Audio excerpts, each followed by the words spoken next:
आपको सारी setting Sandu panel में अगर जानकारी रखनी है कहाँ क्या डला है या घटाना बढ़ाना है तो सबसे पहले आप दबाइए कैलिब वाला बटन दबा करके पासवर्ड दीजिए 1 2 3 4 5 6 इसका पासवर्ड है।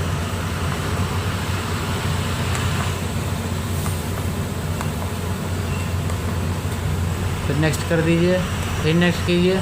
आप जब साइट का नाम आ जाए तो प्रेओ का बटन दबाइए, प्रेओ से पेज पलटता जाएगा, आगे बढ़ेंगे। प्रोग्राम इसमें लिखा बैक बीके यानी बकेट या कन्वेयर, डिस्चार्जिंग 12 सेकेंड, इसी तरह से सारा कुछ डला हुआ है।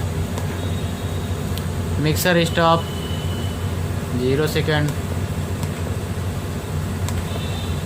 Mixer discharging 15 second, mixing time 4 second, cement pre 14 second, admix pre, water pre, post,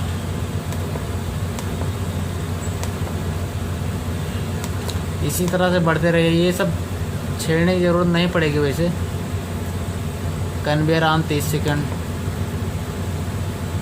printer enable, admixture, इससे कोई दिक्कत नहीं। आपका जो मेन चीज़ होगा उसमें 2 चीज़ें हैं इसमें। ID9 लो वेट, ID9 एडमिक्सर का है, ID4 वाटर का है, 3 सीमेंट का है और ID2 एग्रीगेट का है।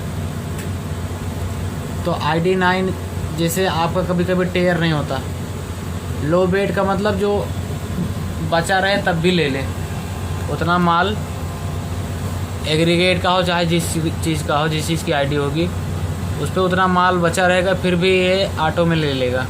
और कभी कभी समस्या आती है टेयर नहीं होता इसमें, तो जैसे एडमिक्सर टेयर नहीं हो रहा तो यहाँ 25 डला हुआ है, इसको 200 कर दीजिए या 100 कर दीजिए, तो उसके बाद टेयर करके फिर वापस से इसमें उतना ही डाल देना है। तो आगे देख लीजिए, ID4 लो वेट, ID3 लो वेट, ID2 लो वेट,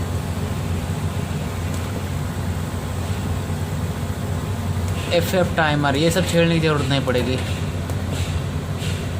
अब दूसरा है जो मेन चीज़, अलाइनमेंट वैल्यू। अलाइनमेंट वैल्यू वो होती है, कभी कभी ऑफसेट बोलते हैं, कहीं किसी पे अलाइनमेंट बोलते हैं, कभी कभी बोलते हैं फ्लाइट वेट। तो ये वही चीज़ है जो हवा में प्रेशर रहता है, जैसे